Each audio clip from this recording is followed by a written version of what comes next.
Quest 4. The Dragon Quest series is a JRPG series which predates the Final Fantasy, although I think Final Fantasy has way more sequels even in the mainline games. I'm not a game developer, so what I'm even complaining about. I picked two of these, 4 and 9, which looked kinda sorta okay.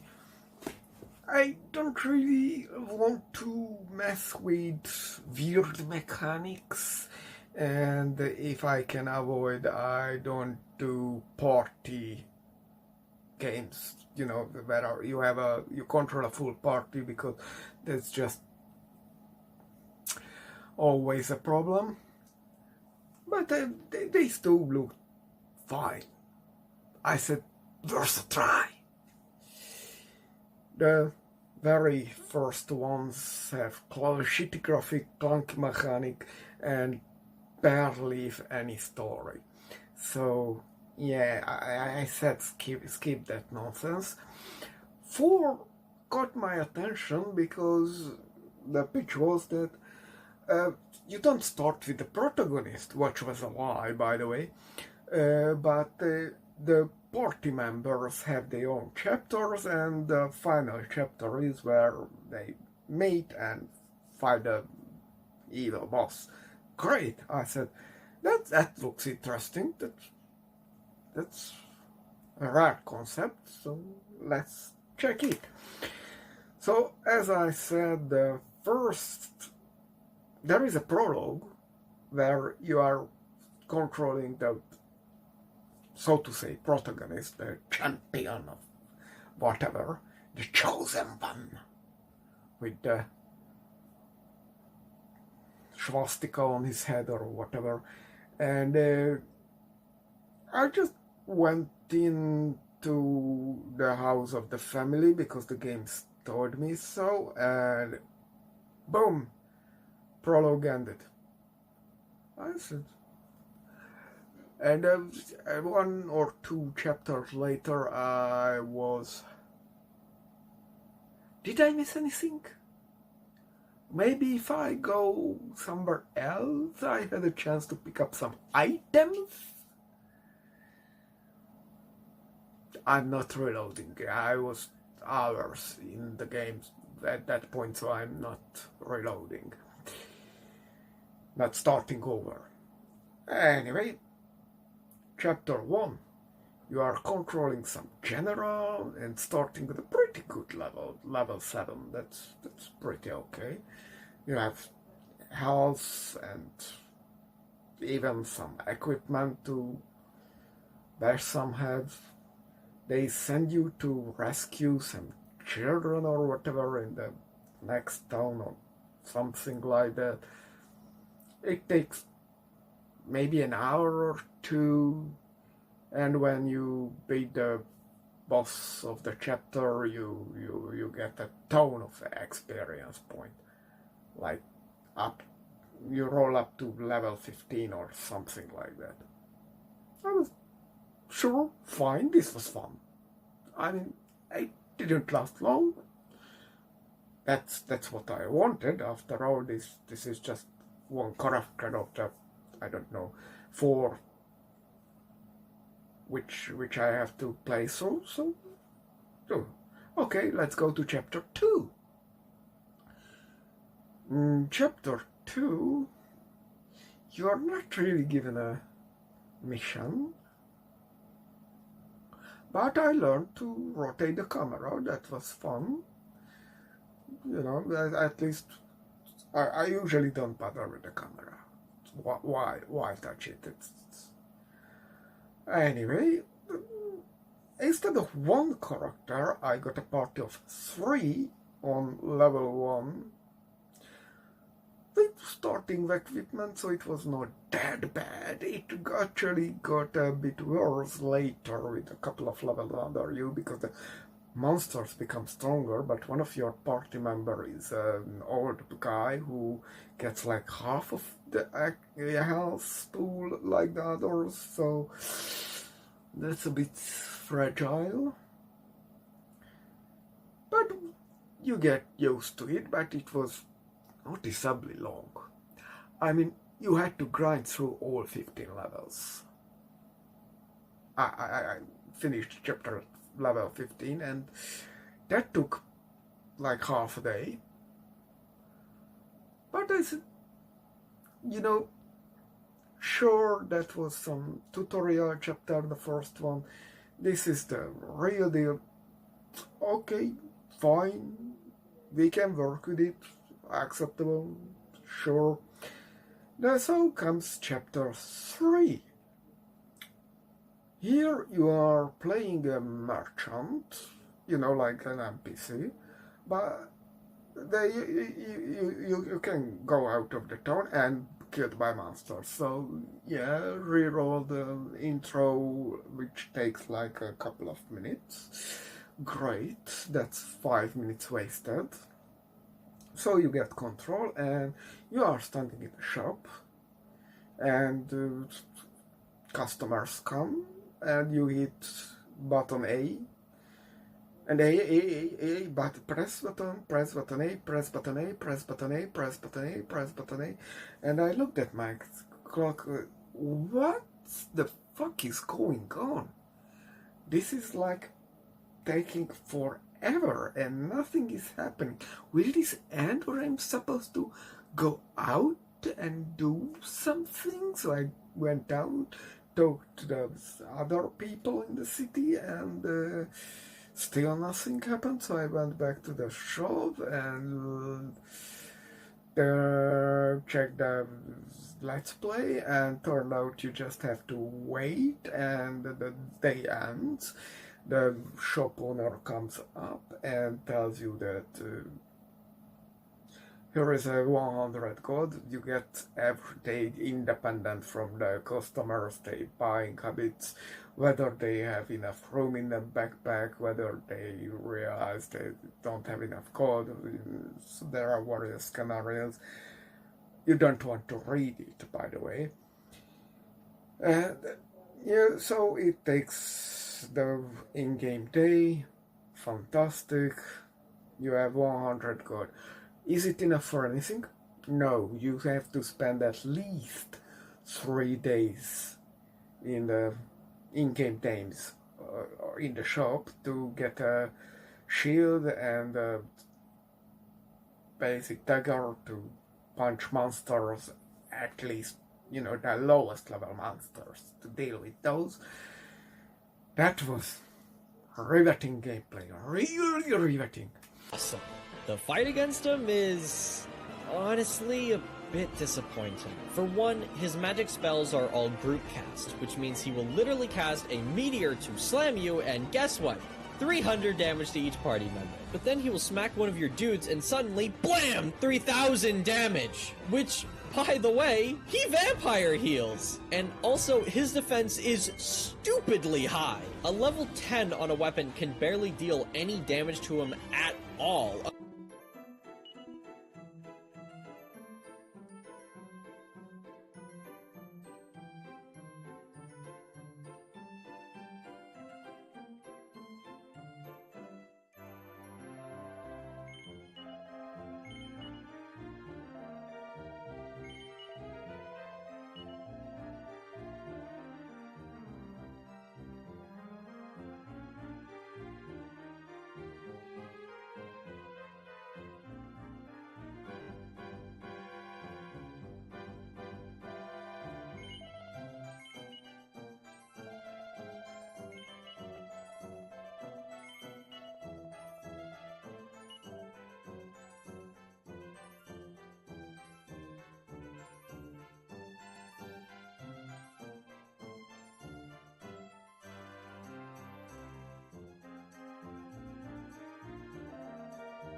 Now, what comes after this? After this, you go to some dungeons, you are trusted with some quest, and you get some bigger monetary reward for those.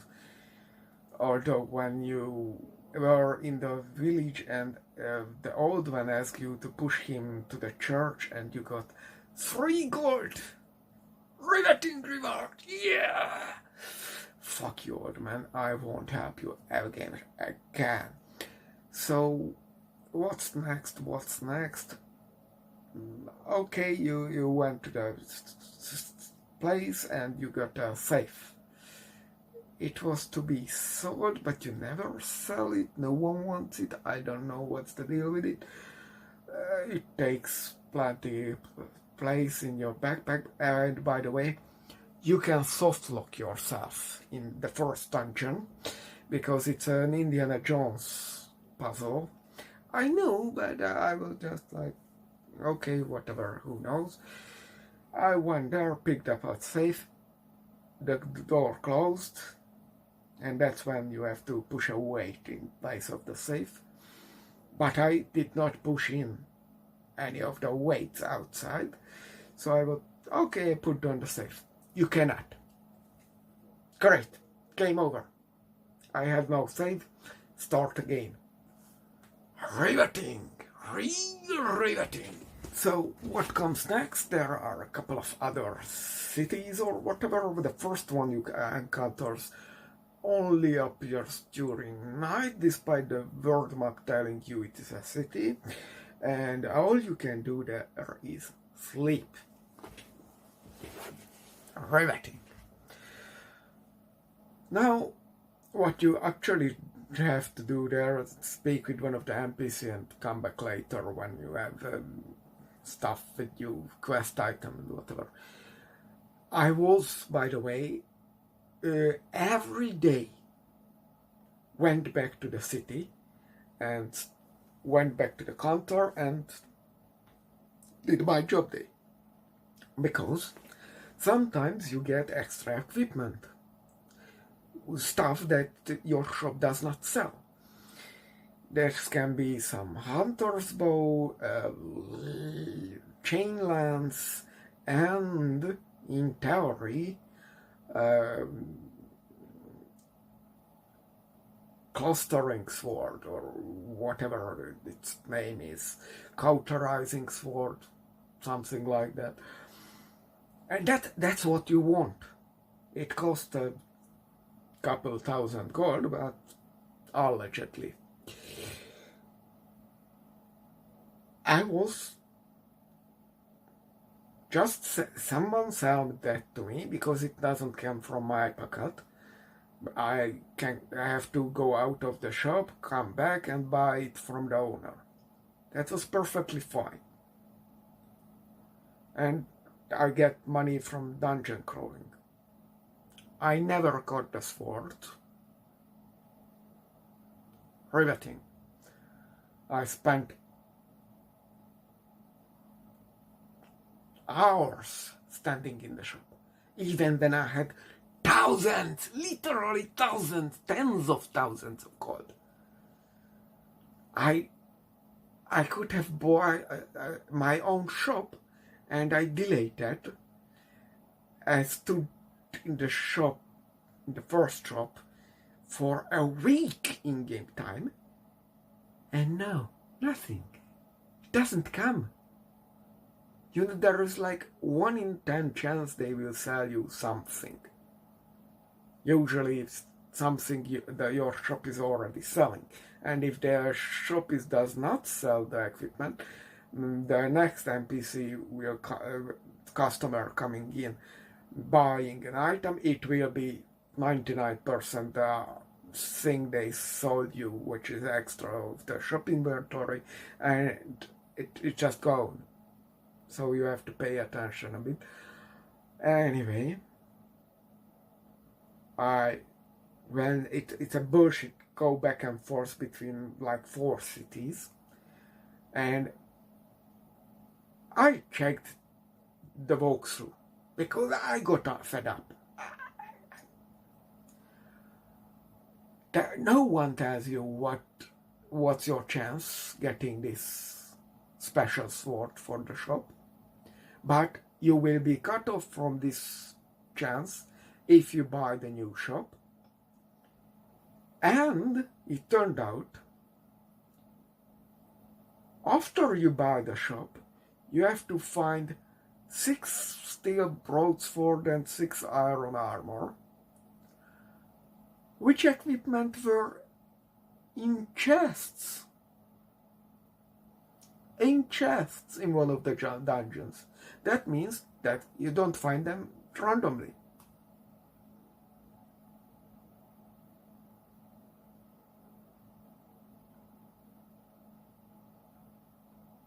I don't know, maybe they can be found randomly, maybe, hopefully.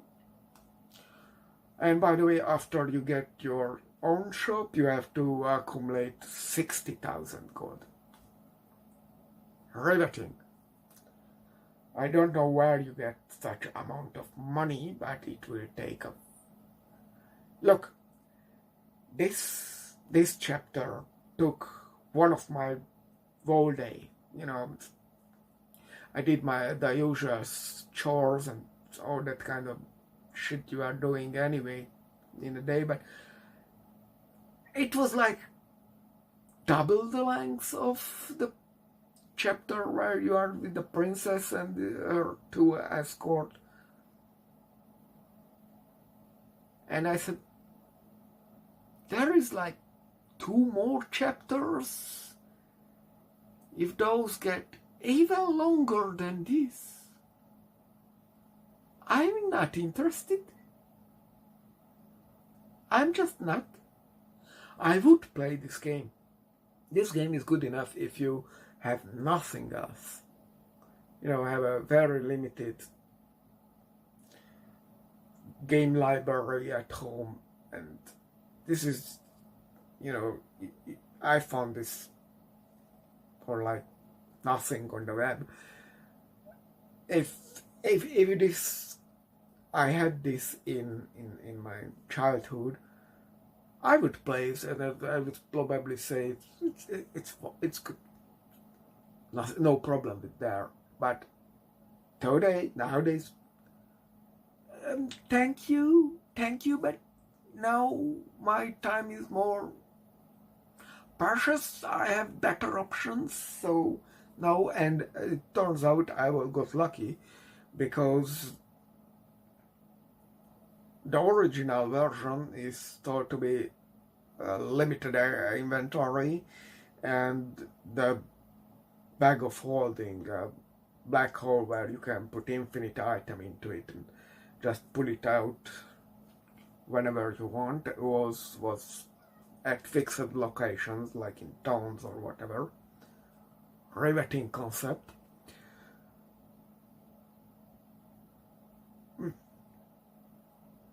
But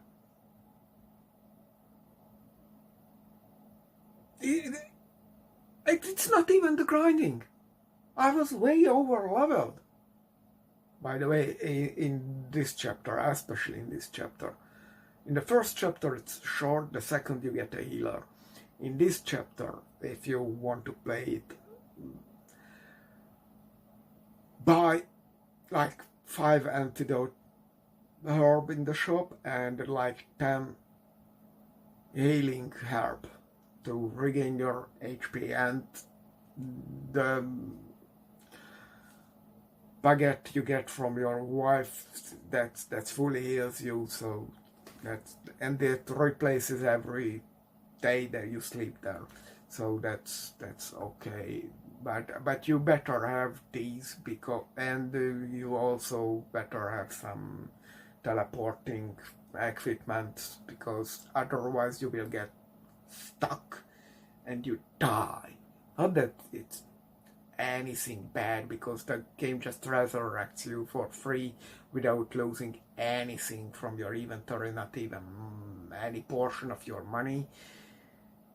But still, you know, you have to have standards, I feel, for such games.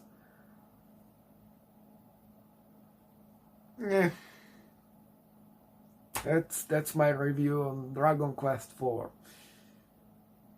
It's an okay game if you don't know any better, but nowadays you have options. Let's be honest.